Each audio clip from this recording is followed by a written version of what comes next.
morning and welcome to the course on History of English Language and Literature. In the last couple of sessions, we've been trying to see how the history of English language laid its foundations from the early Anglo-Saxon period onwards, and we've progressed until almost the middle of the Middle English period. In the previous session, we also saw how the progress of literature and arts was severely stifled during the Middle Ages, not just in Britain but also in certain parts of Europe. We also saw how the influence of the church as well as certain other socio-political factors, including major wars fought externally as well as internally, were hampering the progress and the continuity of English language and literature in the Middle Age period. And we also saw how Chaucer had emerged as the single most important literary figure in the history of literature, so much so that he even got branded as the first real of our English national poets. So, today's session we will be taking a look at some of the other literary and non-literary events which in many ways could be summed up as the salient features of Middle English period. We will also be taking a look at some of the poetry which was available, poetry and prose in fact which was available during that period, and some of which have survived into posterity alongside the towering figure of Chaucer. Let us first take a look at the kind of poetry which was prevalent during the period.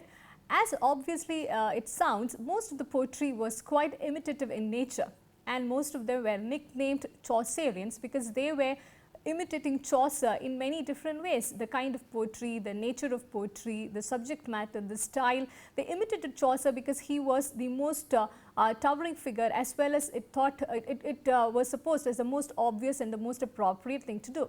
And because of that, they almost forgot to be original. So, the poetry available, it's hardly original, it's very poor in quality. Many of the historians and critics even feel that it was so lifeless that they even wonder whether there was any kind of readership for the Chaucerians during the Middle English period. But in spite of that, they were numerous in number. Most of their productions were quite voluminous in nature as well. And also we find that their poetry flourished in Scotland at the same time, but and also many of the historians and literary critics, they feel that the poetry which flourished in Scotland during that period was a little better than the poetry which was prevalent in Britain during the same period. They also had a marked influence of Chaucer in their writings. They also imitated him to a very large extent, but the distinct factor was that the Scottish poets were slightly more original, and the poetry was considered a little better than what was getting produced in Britain. And we also find that there was a very faithful rendering of nature. Most of them loved to portray the landscape as they found it, and there was an increased readership for them as well. Robert Henryson is one of the renowned poets who also displayed, alongside the Chaucerian influence, he also displayed a true Scottish quality in his writings as well. Another important figure during this period was William Dunbar, and he is considered as the greatest British poet between Chaucer and Spenser. In fact, one of his works, The Thistle and the Rose, it's considered as quite commendable. This poem was in fact written to commemorate the marriage of James IV of Scotland to the daughter of Henry VII of England. Here we also find that there were a lot of political connections between Scotland and England during the time, and it has a direct influence on the writings of the period as well. We also find that many of the writers of this period, regardless if they were of Scottish or English origin, we find them writing a lot to please the ruling class. So, even if Britain was gradually moving from feudal order towards a more democratic system, we do find that poetry and art continued to be heavily patroned by people of the ruling class, and the writings were mostly to please them in many different ways. So, we do find an intervention of the stories of kings, the major events in their lives, and also many of the writings which do praise their great deeds, so on and so forth. Alongside conventional poetry, ballad literature also flourished during this time. At a later period in the 16th and 17th centuries, we will also see that the ballad literature had a lot of influence in the general making of literature in Britain. We do see that ballad literature was increasingly popular in the Middle Ages because it was quite closer to what the common people knew. It also fostered a love of poetry among people. It was during this time that the stories of the Robin Hood cycle also became quite popular. When we come to prose, we find that prose was a little more promising than poetry, but nevertheless it needs to be remembered that Middle English period was quite dominated by verse, as we already noted that it was quite voluminous and numerous in nature. But the prose, even as it began to emerge, it showed more promise than poetry. Prose was mainly produced for instruction and entertainment, and this is also the time when English language began to consolidate, and also the standardization and regularization of the language was also taking place alongside. Some of the major writers of prose include Reginald Peacock. His writings were mostly religious in nature. We always need to keep this at the back of our mind, that Middle English period was dominated by the church's influence. So most of the writings also had a bearing of what the church dictated and how the religion framed the state of mind of the people and their conduct in general. Reginald Peacock's writings were very popular during the time because he had no hesitation in engaging with certain controversial topics of those period, and we also find his works engaging in a debate with the prevalent religious conventions, and also making the readers a little more familiar with what had been happening within the reformation of the religious system.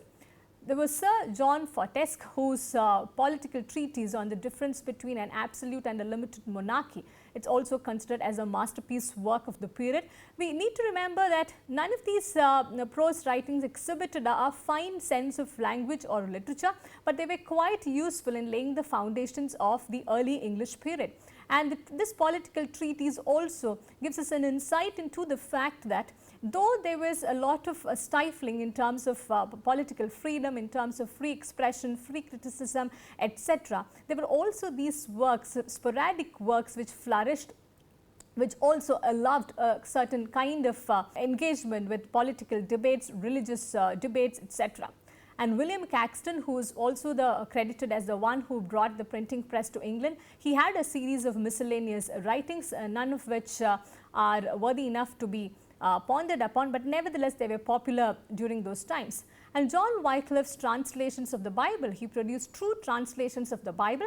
There is a lot of contestation about whether he originally and directly contributed to the entire translation, or it was commissioned by a group of his colleagues and his allies. But however, these two translations, the entire translation of the Bible, it does deserve a special mention, because this was the literary event which brought religion closer to the common people and away from the imposing rigidities of Latin.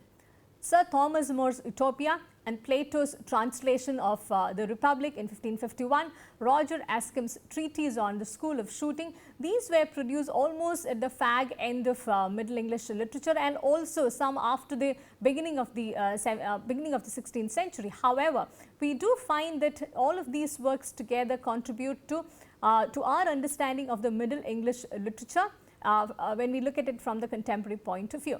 And in general, there were a lot of pamphlets, a lot of sporadic writings which became popular, and those were mostly religious in nature, and this also helped people generate a lot of interest in scriptures. This was very important during that time because religious controversies were at its peak during that time. We also find that the church had a very stifling influence, so it was very important that for the people to have access to some reading material on their own, so that they could figure what was happening at the center, and also it enabled them to frame opinions, to understand the scriptures on their own, and also to form critiques of the prevalent systems in general. There were two major prose literary figures during this period. The first one is John Skelton. He was also incidentally the first poet laureate of Britain, and he was neglected by the literary critics and historians for a very long time. It was only in the recent times that some of his poetry had been begun to be discussed in the academic circles. He is said to have suffered at the hands of George Putenham, who is credited as one of the earliest critics of poetry. We will be seeing a little more about Putenham's works in one of the later sessions. Also, Sir Thomas Malory's Morte d'Arthur. this is considered as a masterpiece, and also it holds a high place in literary history. Incidentally, we know very little about Sir Thomas Malory, and however, this work was one of the most printed works by William Caxton alongside Chaucer's Canterbury Tales. So, it also tells us about the kind of popularity and the kind of influence that it had on the ages.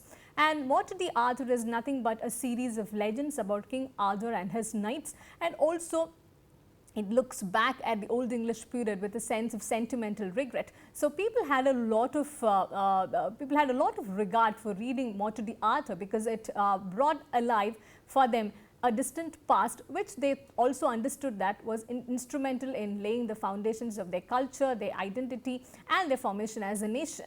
So, Malory's Morte d'Arthur is also important for many other reasons. It lived into posterity very well, so much so that it was an inspiration for many modern poets such as Matthew Arnold, Swinburne, William Morrison, and Tennyson.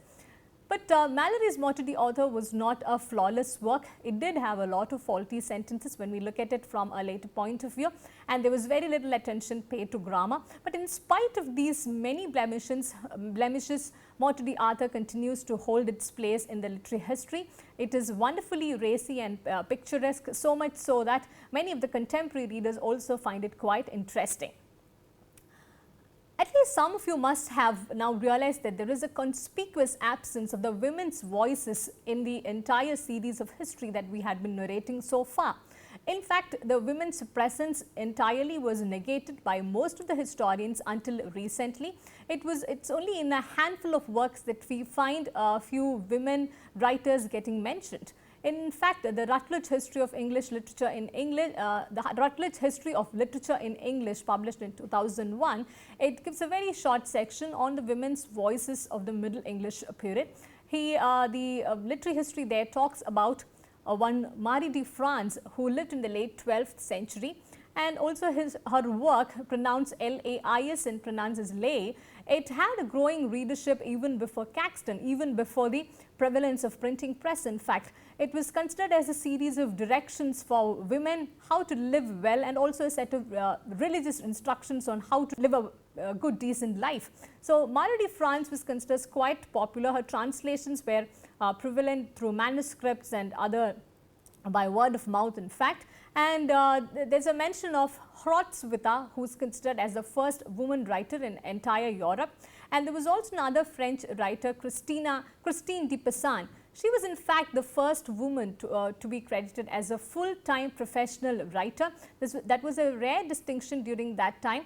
In fact, women hardly pursued any proper profession during those times, and for a one to pursue a professional profession such as a writer was quite incredible as well.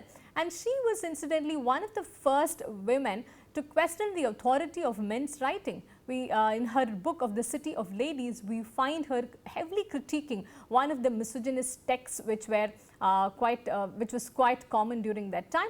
We find a reference to this misogynist text through the Wife of Bath's Tale in Chaucer as well. So, Christine de Pizan in that sense gave a very distinct identity to women's voices during that time, but for various reasons in literary history as well as the other various political forces that has gone into the canonization and standardization of literature, we do not find much attention given to these women's voices until recently. There was also Marjorie Kemp, who was a hugely fascinating figure of the Middle English period. She had a book on her own named The Book of Marjorie Kemp. This was very interesting because she was a person who could neither read nor write. It is said that she had dictated her work to two men who produced it who have reproduced it almost faithfully. In this book of Marjorie Kemp, we do find her covering a lot of things which were considered taboo during that period. She talks about her journey as a woman, her transformation, the internal desires that she had, the sexuality which was quite repressed during those times, so on and so forth. So, in many ways the women's voices do give a different sense of history of the Middle English period, which is of course a topic for another lecture altogether as well.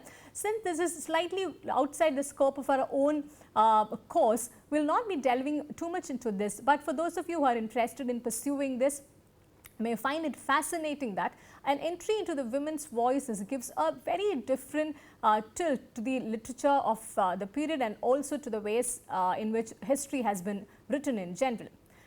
We do find that there were three major phases through which English language journeyed. First was the period from 1066 to 1204, that was a period when English was in decline. Secondly, 1204 to 1346 when English was in ascent, and thirdly 1348 to 1509 when English eventually triumphed.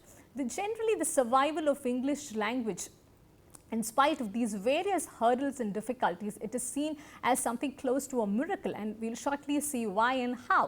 In 1066, after the Norman conquest, of which we saw in detail in the first session itself, we find that the English aristocracy was gradually replaced by a Norman aristocracy. So, there is a growing French influence during the time, so much so that politically and historically French began to dominate the scene, and English language and life of English, the English lifestyle also took a back seat at least for a while. And we find that English becomes a language of the working classes, the lower classes during that time. The Anglo-Saxons, the native population, were largely working for either for the clergy or for the nobility, whose language was Latin and French respectively. And in that sense, English as the language of the Anglo-Saxons, as a native tongue, it almost disappeared as a written and official tongue. So, whatever was all the communication, all the official documents were in Latin and in French. In fact, if we come to think about it, in any land, if the mother tongue of the land is replaced entirely by another imposing foreign official tongue, often we would find that the mother tongue, the native tongue, would find it very, very difficult to survive. But we do find that in spite of being almost forgotten and almost sidelined for about 200 years, English makes a miraculous comeback, and also we find a series of historical and political conjunctures almost conspiring together to bring English back. And we do find this fascinating when we look at it in hindsight, because there was no force deliberately pushing English into the forefront. It just so happened that the political and social history converged in such a way to assure the progress and the ascent of English language. And from 1204 to 1348, we find that English is gradually making a comeback, and this is also because of certain other political factors. After the Norman conquest, if you remember the history so far, we find that English had certain French possessions which they were quite fond about guarding. But we do find that by the time King John Lackland takes his position, there is a certain difficulty in continuing to possess the lands in France. English also ends up losing much of its French territory, and once it begins to lose the territorial importance, the language of France, French language, also loses its prominence gradually. And this in fact has a lot of political implication to begin with, but later we find that the implication that it had on English language was more significant than the political and historical implications. And we also find that English replaces French and Latin as the language of communication and as the language of instruction, so much so that in the 13th and 14th century, even the children of English nobility, they stopped learning and conversing in French language. French ceases to be the language of prominence, the language of style, and the language of political importance. So, this is all thanks to the ways in which English began to lose their possessions in France, though it was seen as a certain lack during that time.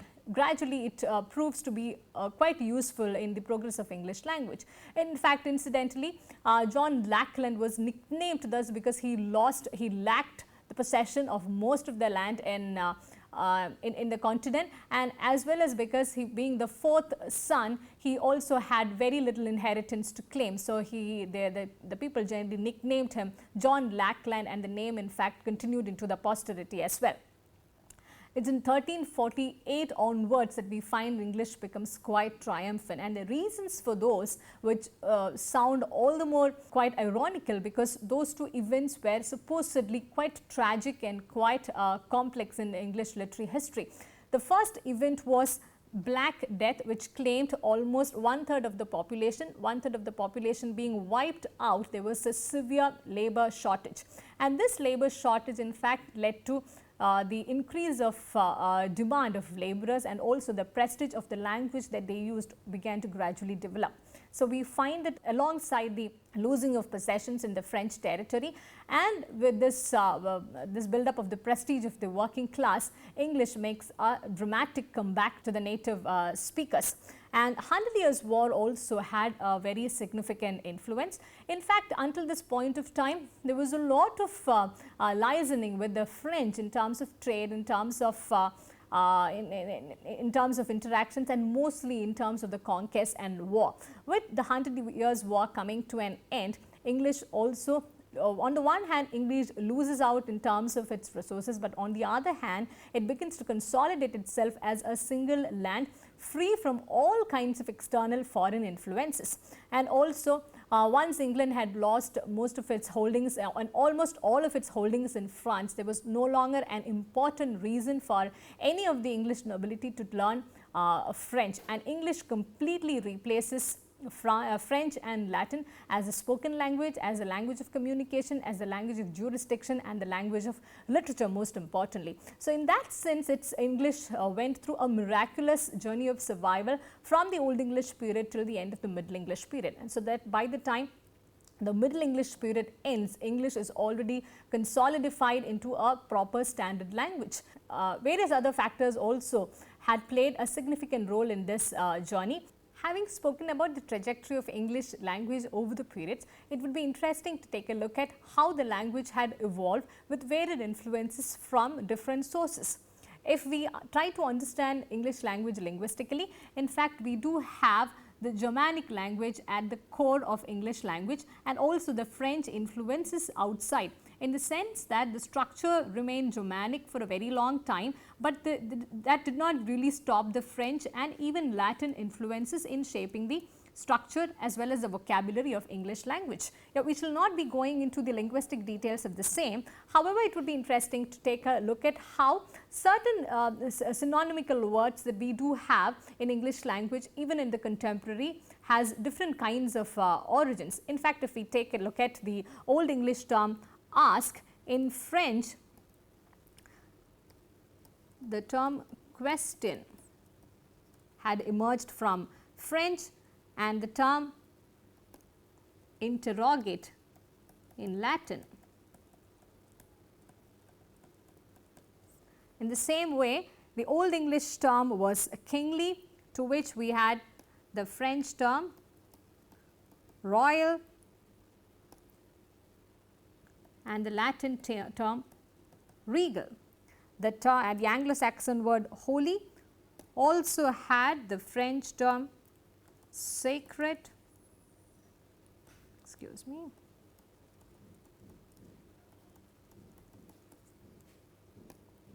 and the Latin term consecrated. We may note that all these terms are now considered as proper English, but it is very important for us to understand the origins and the etymology of each of these terms. In the same way, the Old English term fire, the term flame is of French origin, and the term conflagration is of Latin origin. And for clothes, we have the French term attire. For house, we have mansion, and also the term domicile, used for mostly for official purposes these days. And for the common term sheep, the French nobility used mutton, and for calf, veal.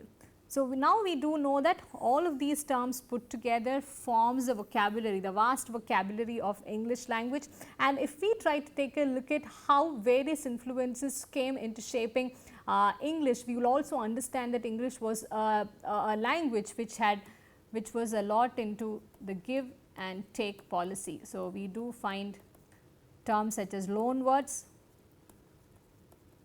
because English had heavily borrowed from Latin and French without losing its original fervor.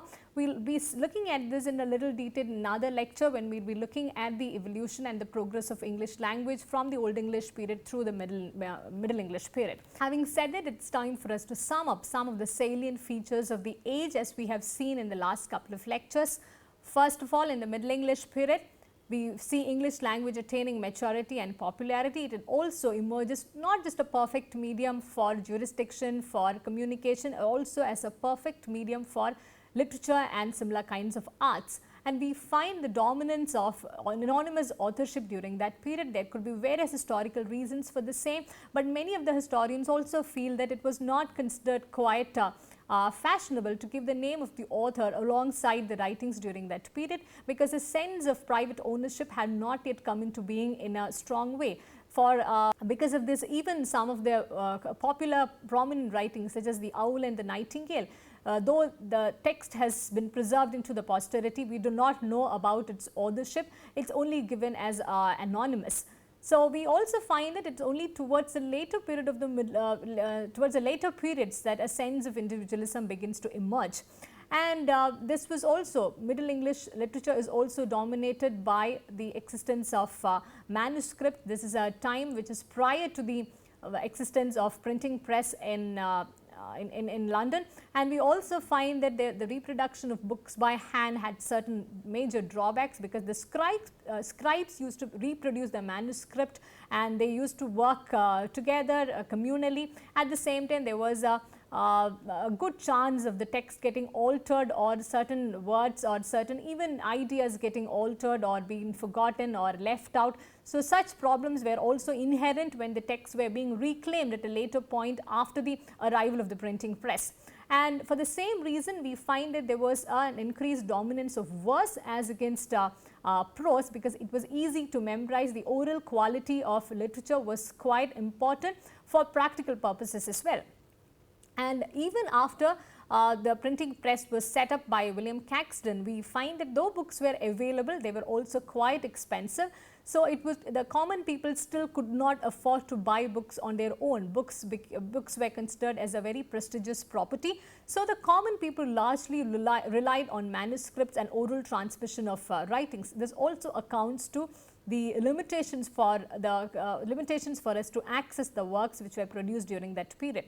And we also saw in some of the works that we briefly took a look at, that originality was not a major concern. We do find a lot of imitations during that time. We also find the translations were seen as almost original during the period, and also borrowing from certain other texts, taking the storyline of other texts written in other languages, those were not seen as copyright violation then. It was seen as a common repository from which anyone could borrow, anyone could use ideas. So in that sense, originality was not a requirement, and for a long time it was not even seen as a commendable quality to begin with. It was only the later historians and the later critics who began to attribute a sense of originality to certain writers compared to the other.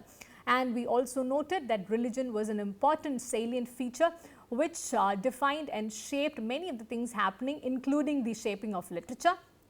And Renaissance was so important to the shaping of the literary and social life in Britain that a visit to Italy was considered as a must for any educated person.